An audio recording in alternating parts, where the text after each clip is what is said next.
Hi everybody, this is Editing Mariah here. I just wanted to let you in on the fact that at the end, near the end of the podcast, there is some music playing in the background, which is just the curse of living with other people is, sometimes things are out of your control. But I want you to know that everything in this episode means a lot to me, and I get a little bit emotional, so if you're not prepared for that kind of episode, choose another episode, but I hope you enjoy. And this is the Mariah Effect.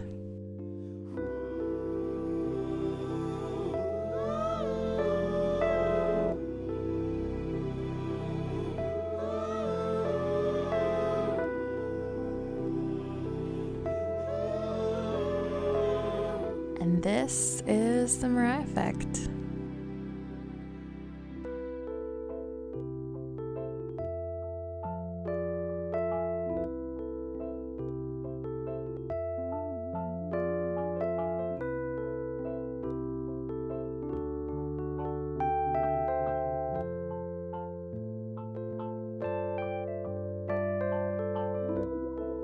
Hi everybody, welcome to the Mariah Effect podcast. I am Mariah.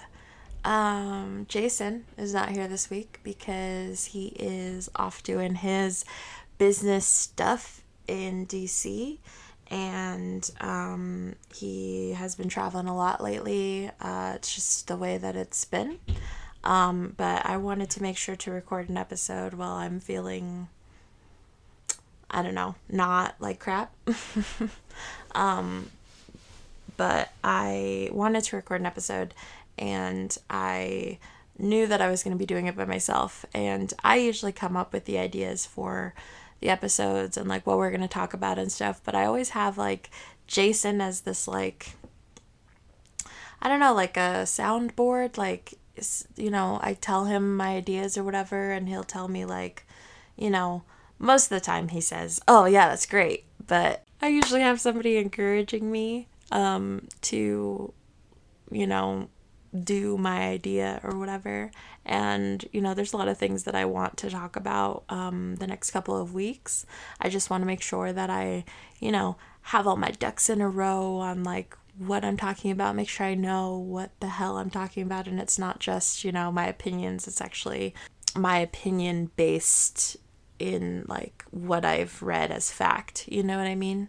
I just don't ever want to come across as not knowing what I'm talking about. But anyway, so I was trying to figure out what to do for this episode, and there's like a lot of things that recently have happened or that, just are in my scope of reality. I don't know how to put that, but just there's a lot of things that I could talk about. And yet when I was like thinking this morning, okay, so I need to record, what am I going to talk about? I really was struggling. I was like, oh, I don't want to talk about that, or oh, I don't have enough information to be able to talk about that yet, and oh, this would be much better if I could talk about this with someone rather than on my own. So this episode is kind of going to be more like me just talking and thanking people in my life, because when I was trying to figure it out what the heck I was going to talk about, I realized that this episode is going to be coming out the Friday before Father's Day. And I was like, ooh, there is a juicy, juicy little tidbit of my life to talk about. If you don't know, because a lot of people that listen already know who I am and know about this, but there's some people that are listening that I don't know, and that's super cool. I'm really excited about that. I just realize that I have to explain a lot of things about myself. But I grew up with basically just my mom.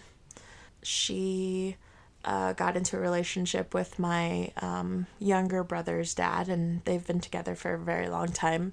But that's my little brother's dad. That's not my dad. And I don't know very much about my dad. My mom, she would tell me that he and her kind of had like, I don't remember the words that she would use, but like basically like a fling, like they met at a bar and were together for a hot minute, and then she said, I'm pregnant, and he dipped. Basically, is the story that I got, like a quick synopsis. And over the years in my life, I really struggled with this because I'm in no way saying that a kid needs a father, needs a dad to be anything. There's lots of families, especially now, that are, two moms that are a mom, choosing to do it on her own, or, any sorts of situations. But the thing about it is it wasn't exactly that I was yearning for this one person, this singular person I was missing. It's not as if I was missing the dad part of it necessarily. Maybe when I was younger, I was in that mindset of like, oh, like I wish I had a dad, like what I wouldn't give for a father. It's more like I'm missing a piece of who I am. And I think a lot of kids can relate to this, kids that are adopted into families that have, they in the family they were adopted in, they have the mom, they have the dad, they have like all those pieces, but they're missing that piece of like where they come from. And I took a test. I took a 23andMe DNA test to find out a little bit more about myself. And I also thought this could be a way that I find my dad. And so I spit in the tube and I sent it back, and I learned, the percentages of like what makes up me, this percent of European, this percent of African, all that sort of stuff. And it has really gotten me close to being able to find my dad. I think that I am on a good track of being able to find him. But again, it's not necessarily about him. It's about finding a community of people that are a part of my history. And I've talked before on this podcast, and I will in the future on episodes that I've recorded that are going to come after this episode, about the idea of a found family. Like blood doesn't matter as much as love. And I agree with that. I do. I believe that so wholeheartedly. But I think that I want to give blood a chance, I want to be able to give these people who may or may not even know that I exist, the chance to be there, to be a part of my life. And the funny thing, well, I guess I shouldn't say funny. The weird thing about mortality or being in a position where your health is scary means that things like this are so much more important to you. They become so dire in a way, like urgent. Like I have this urgency to find my dad because I want to find his family. I want to meet the people in his life. I could have more brothers and sisters out there who don't even know I exist. I could have aunts and uncles and cousins and grandparents and all sorts of family that I don't know anything about, and they don't know anything about me.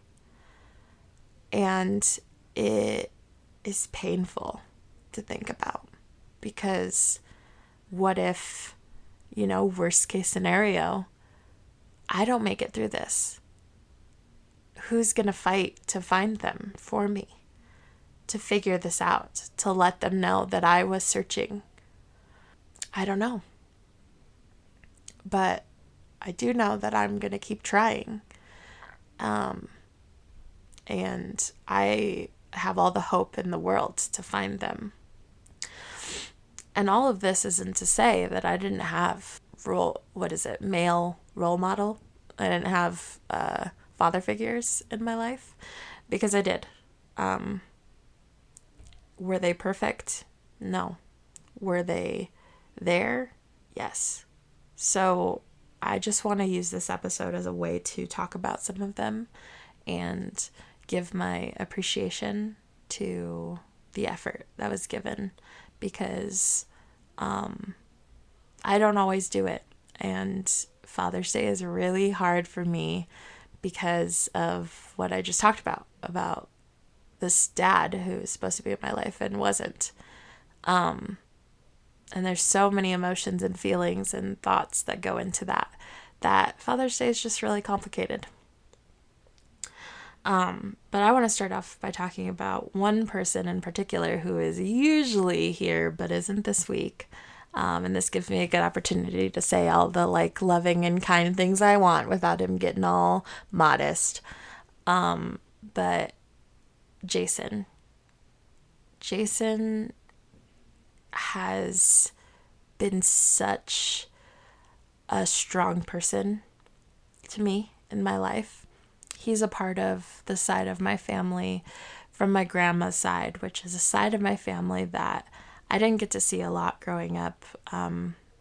It's just, I think it's just how it was, to be honest with you. We saw each other every year on Christmas Eve-ish time, and that's kind of it. We didn't really get together very much. When my great-grandma Kavnar died, my grandma's mother passed away. We all got together and saw each other. And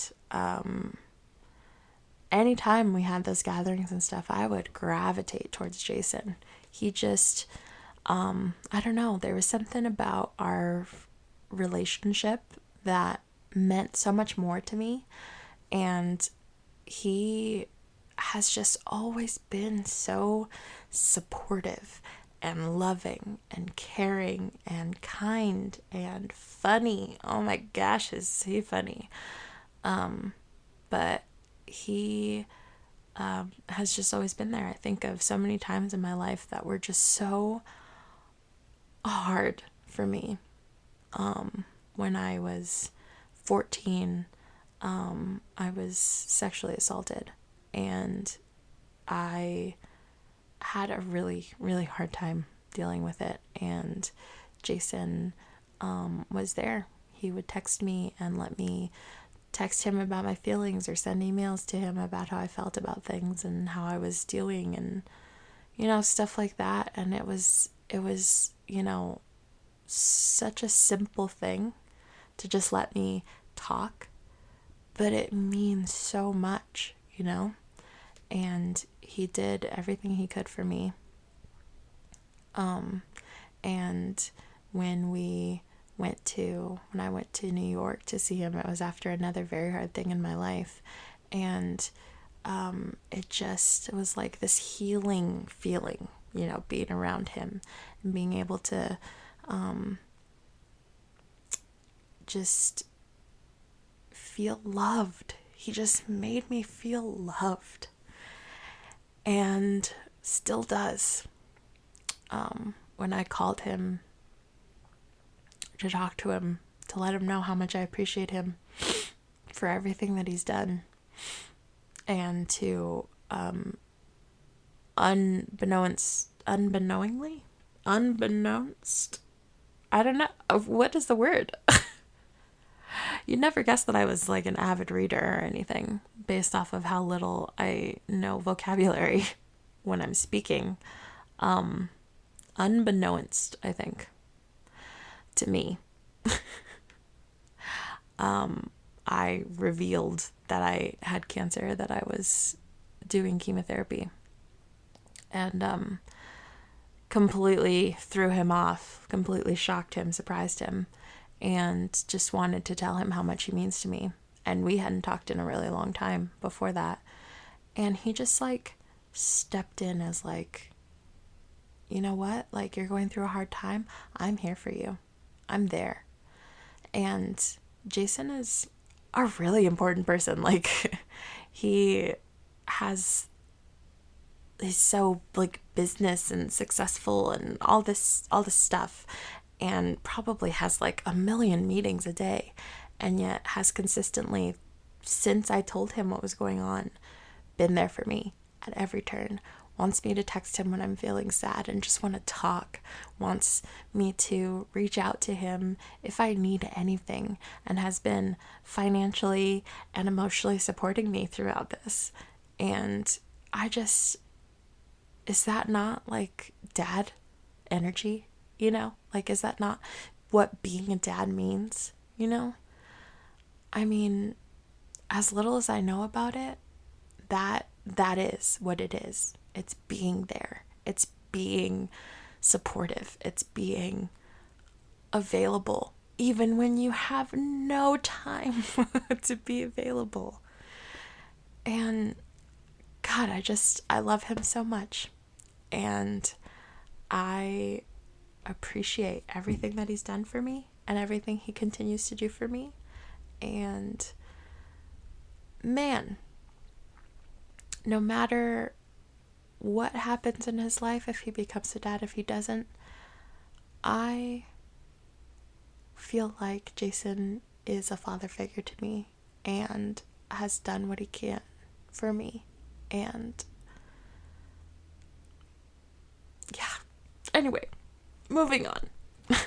Before I get too emotional about it, I also want to bring up very quickly, very briefly, that I have seen what it is to be a present Black father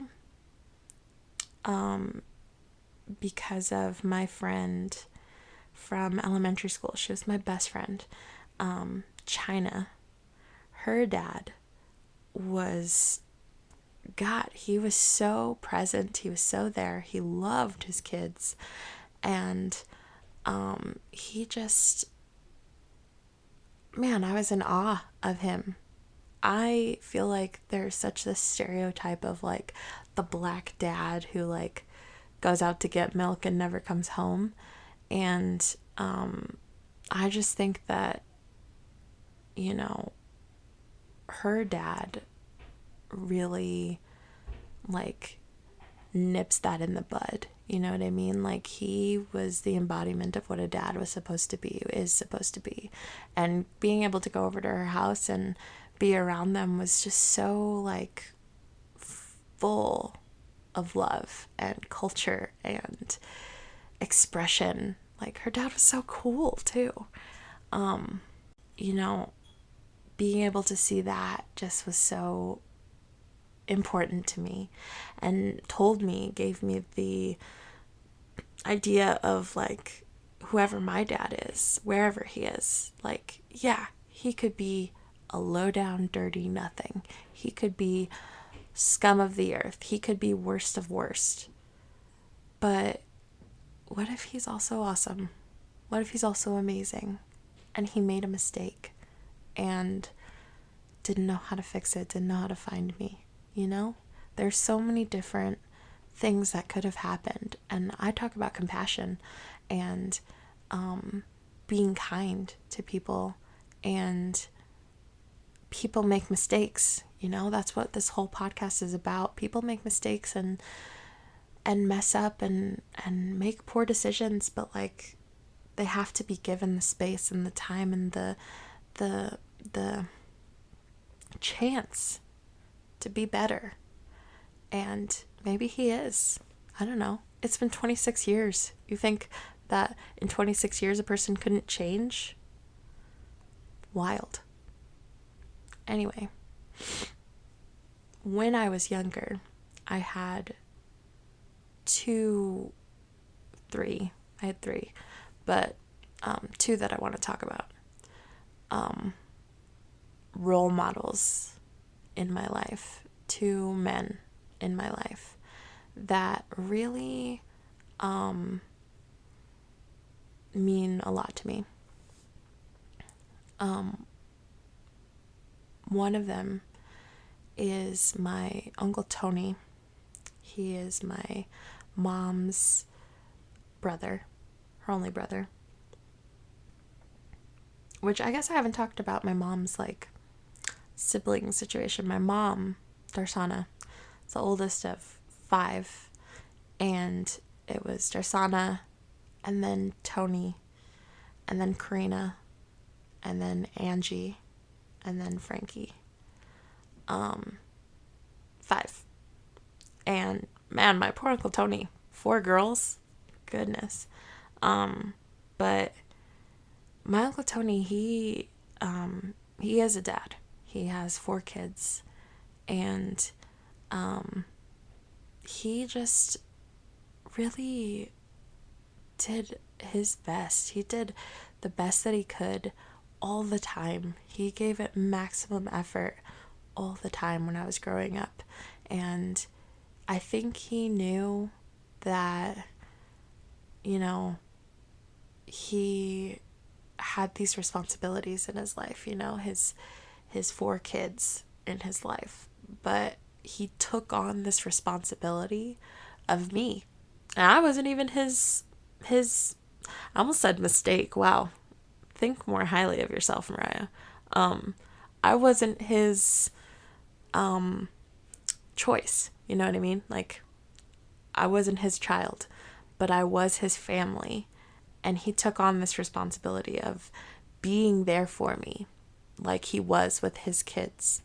He would, you know, show up to recitals. He would be there at, you know, like at school functions. He would be there for big moments. He'd be there for birthdays. Like, he was so present and gave so much effort and did so much for me. And I appreciate him so much. He doesn't even know.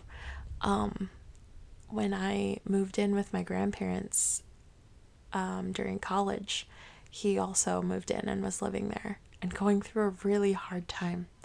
He had just lost his wife, and he was struggling. He was really struggling.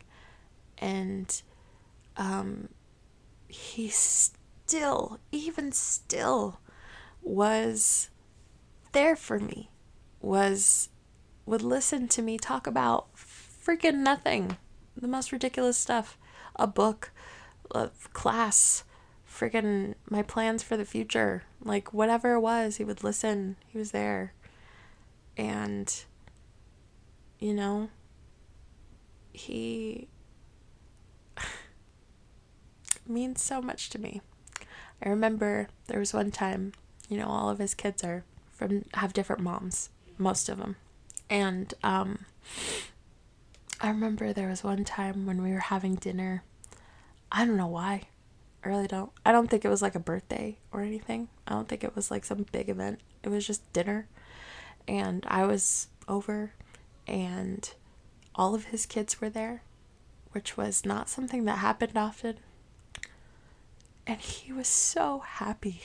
He was so happy. And just to have all of his kids together. And he would do this thing where we would sing. Man, what was it? I think it was like a game on the Wii. And we would do like karaoke. And it was Glee karaoke. And he would do the like Mr. Schuster parts, you know, which was almost consistently rapping. And he was just so goofy. He was so funny. And man, such a dad. And he would always be so encouraging of anything I wanted to do, like singing, piano, theater. He was so supportive when he didn't know crap about any of it. And he just wanted to, be there for me. Which I've probably said a lot, but it's true. Like, there's a lot to be said for being there. Because some dads are there, but they're not there. Do you get what I mean? Like, they're there physically, but they're not there emotionally. And I think that that's what my mom had. My grandpa, very complicated person. He passed away a couple of years ago. I, always thought that if he died, that I would be okay. Like, I wouldn't be good. I wouldn't be, like, happy. But I would be okay. Like, it would be fine. I'd get through it. It's fine. Whatever. And when he died, because it was very quick, I think we found out that he was sick. I was living in California. We found out he was sick. Me and Angie drove to Colorado to go see him. And he was just very sick, like visibly gone. And it made me very sad to see him in that, to see him that way. But again, I was like, when he passes away, which is going to be soon, I'm going to be okay, because we don't have much of a relationship, and it'll be fine. 3 weeks, I think, maybe 4, maybe a month, but I think it was within the next month. He was gone, dead, and we were going back to go, be there for my grandma. And I was a mess. I was so sad. I was heartbroken. And I was like, why? It kind of surprised me. It took me by surprise. And so did Angie. She also was kind of like, I'll be okay. And then he was gone and she was a mess. And I think, it's affected her in the years since really strongly. But I was so surprised with how upset I was. And I remember when my mom and I were talking one time before he had passed away. We're talking, I think, about my dad. And I was trying to explain to her, how angry I was about my dad and not knowing him, not being able to find him, I was trying to explain to her my feelings. And I think I was even trying to express to her that I was angry with her because I felt her to be responsible for not, quote unquote, being responsible in getting more information about him and things before he left, to consider that I would want to have a relationship with him, or at least try and find him, an attempt at a relationship.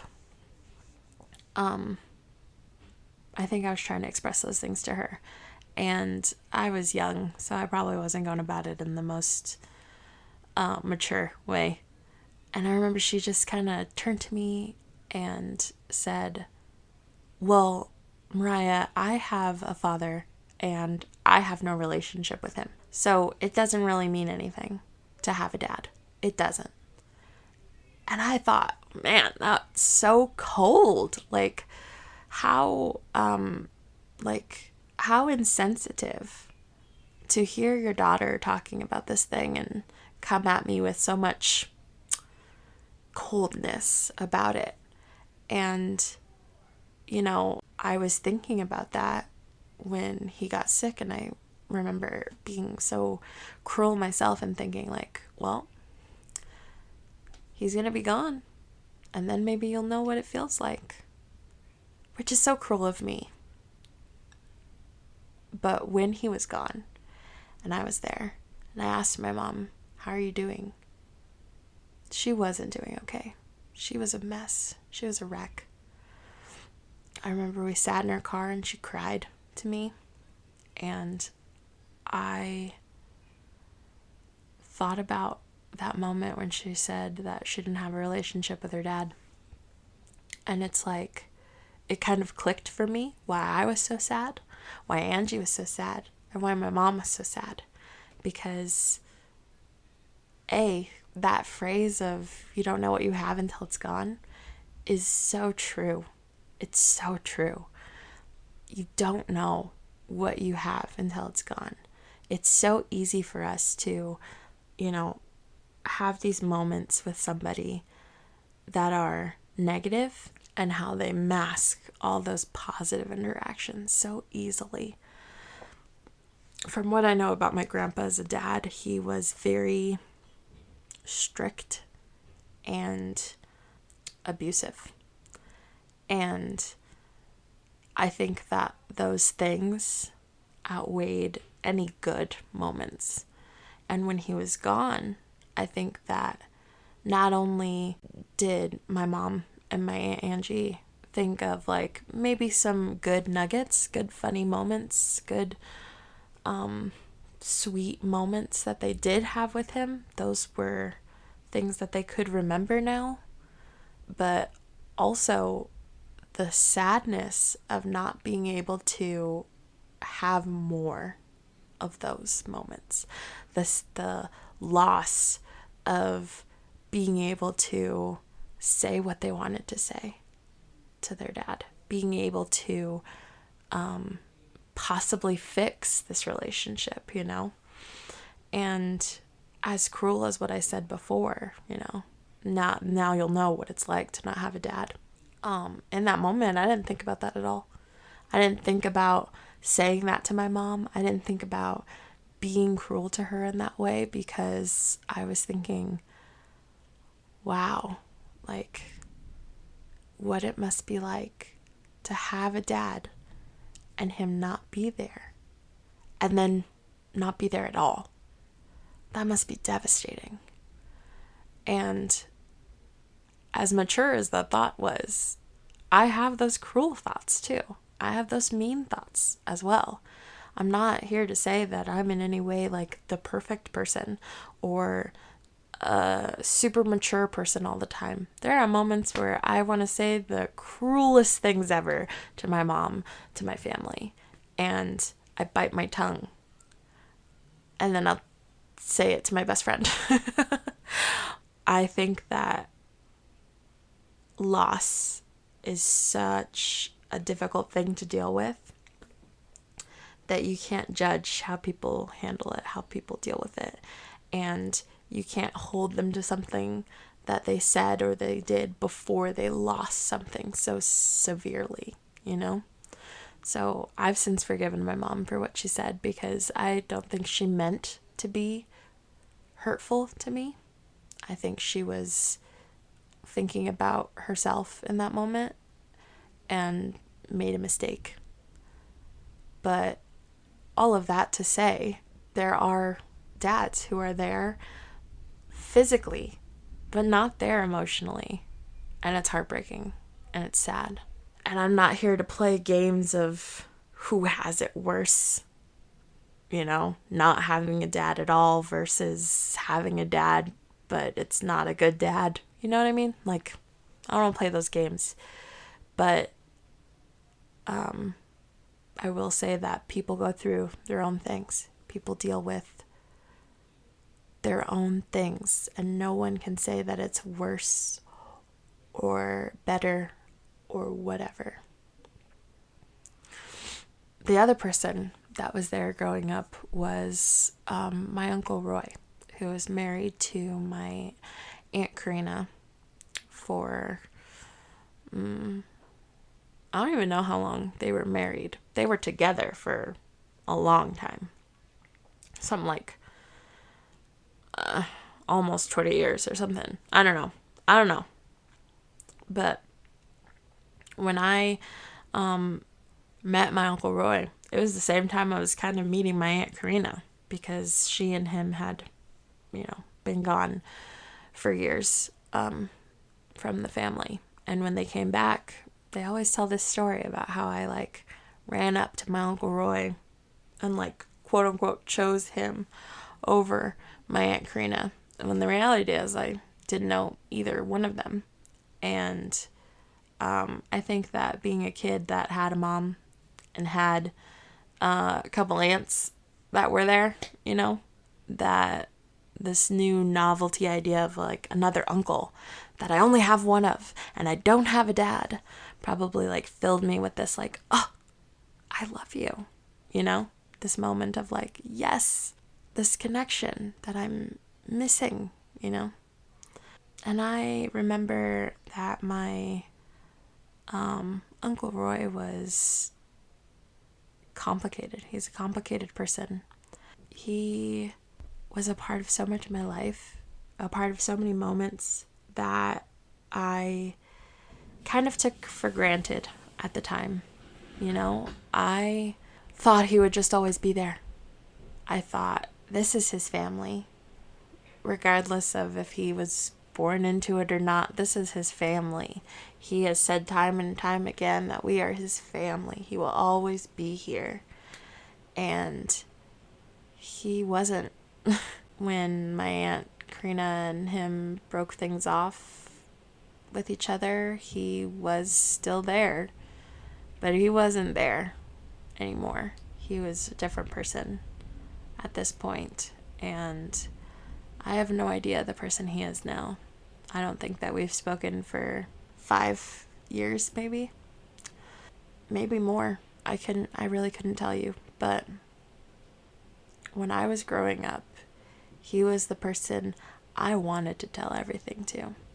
He was the person I wanted to see so badly. I would beg my mom to go to my grandparents' house where he was staying so that I could see my Uncle Roy, so that I could talk to him and my Aunt Karina about my life.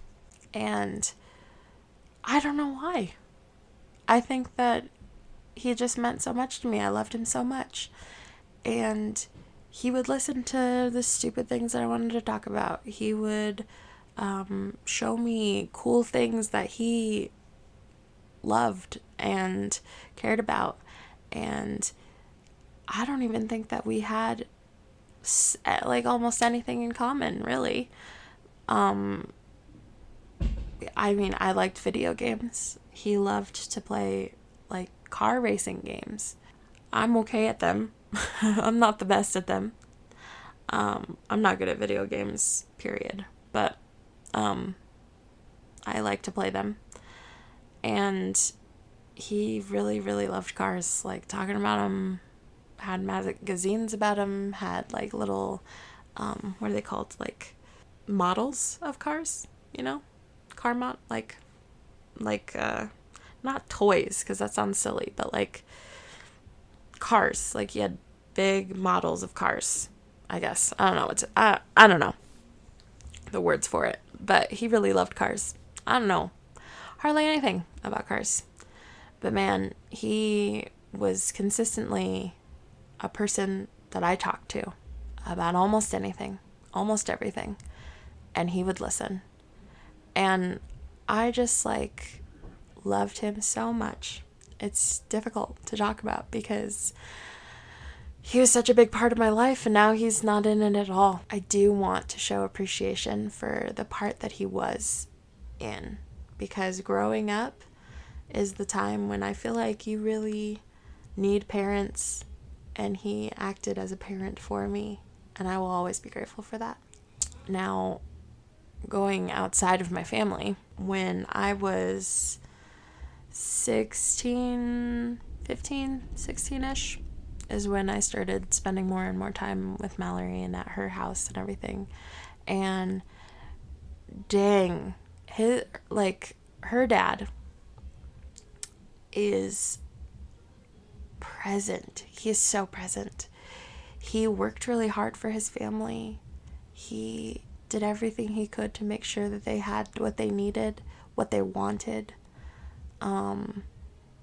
He was so proud of his kids. He was everything I thought a dad should be, and he is. I think that he has had to struggle with being sick for a really long time, and he is in a position right now that is difficult and hard for him, but man, he's always been exactly what I thought a dad should be, you know? And he took care of me and took me in and offers to pay for things for me. And just he loves so much. He loves so strongly. And I am so grateful because he had no obligation to me whatsoever. Neither did, Jason and my Uncle Tony and my Uncle Roy necessarily, but they were family, they were blood. So I think to some extent they felt like they needed to be there. They didn't have to be, but they felt that they did.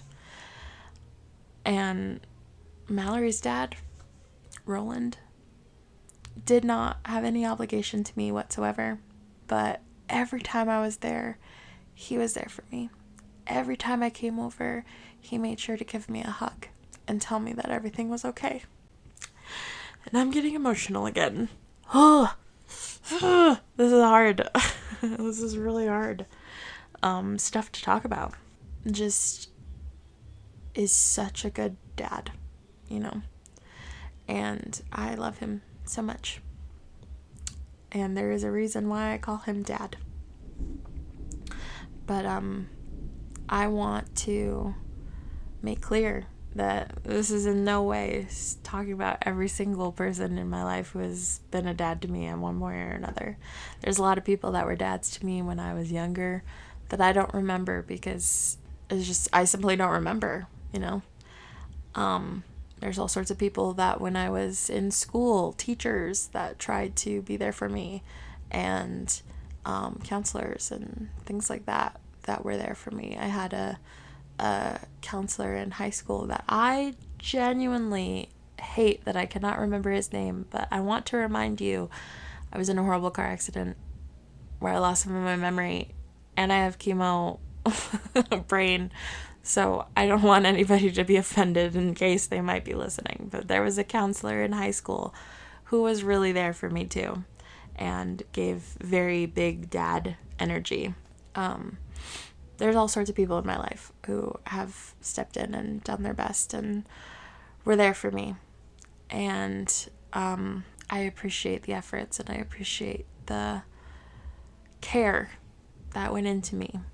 And I think that Father's Day is really difficult because there were a lot of people who tried with bad intentions that make it difficult to feel any sort of appreciation around this time. But there were good moments in that too. There were. And it may be complicated to hear and weird to people who might not understand the situation, but there's some things that I have in my life that I'm not ready to talk about. And maybe at some point I will, and I'll talk about it on the podcast, but I'm not ready to talk about it now. So that's about as much as I can say about that. I do want to make clear that the people I mentioned in this episode are the people I thought about today and are not the end of the list by any means. So I want to say a huge thank you to every single one of them, and that I love every single one of them regardless of mistakes that were made. And this is a time in my life that is really hard and really difficult, and I'm not talking about a lot of what's happening with me, because medical decisions are really hard to make. There's a million different opinions from doctors, from people in my life, from friends, family, whatever, what have you. And the end of the day, I'm the one that has to make the decision, and I'm the one that's impacted by it, and I'm the one that has to deal with the repercussions of whatever I choose. So I have to make those choices, and they're hard to talk about and hard to process. So I just want everyone to know that for right now, like, I'm doing okay, but I have a lot that I'm trying to decide and think about and research about, and it's overwhelming enough as it is without having to, clue everybody in on it. So as far as an update goes, I am still doing chemotherapy. It is very difficult. I'm having a bit of a dark time as far as that goes, I guess I could say. Like, I'm still very hopeful, don't get me wrong, but it's just a lot to process right now, and a lot of decisions that need to be made, and I have to make them. So I'm really struggling with that. But I hope that everybody has a wonderful Father's Day weekend. I want people to know that they're appreciated, and I want, anyone out there that is a dad or has been a dad or is going to be a dad to know that you are appreciated and you are loved, and just do your best. That's all that anybody asks, is for you to just do your best. If you want to know more, if you want to see the list of people that I think of after this, in the show notes for this episode, you can find it there.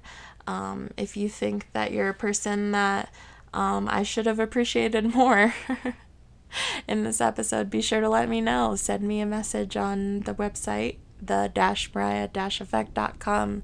If you heard this and I showed you appreciation, tell me that you heard it. Tell me that you're listening. I want to know.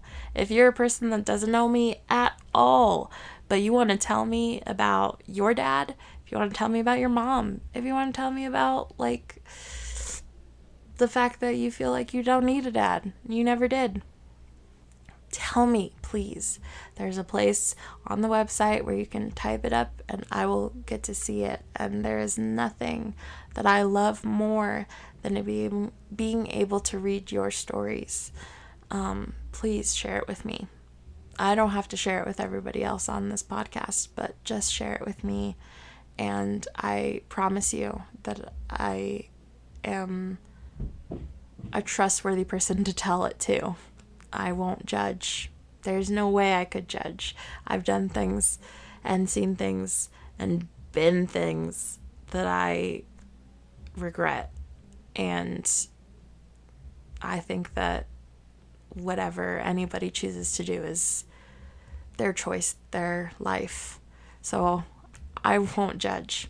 Trust me. If you would like to help out more, you can subscribe to the Patreon. It's as easy as $3.99 a month, all the way up until $7.99 a month. And you get all sorts of exclusive things with it. I've talked about it many times on the podcast. If you want to know more, you can always go to patreon.com/the Mariah Effect, and you can see it there. See what it has to offer. If there's other ways you would like to help out, we are working on opening up a new GoFundMe for me to be able to pay hospital bills and things like that. And we'll give you more information once that is up and running.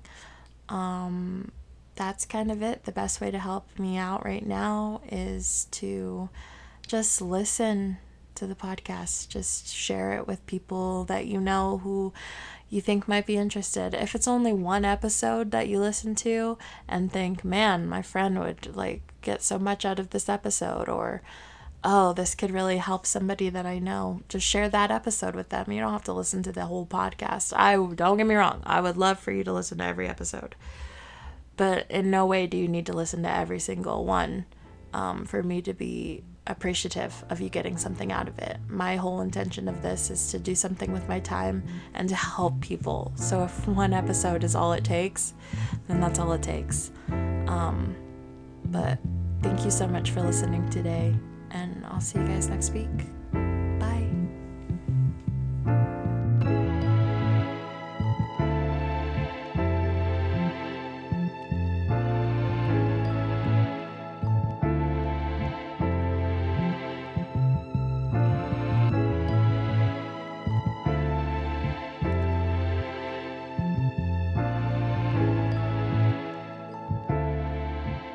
I love you. I love you too. Mwah. Talk to you later. Talk to you later. Bye. See ya. Bye.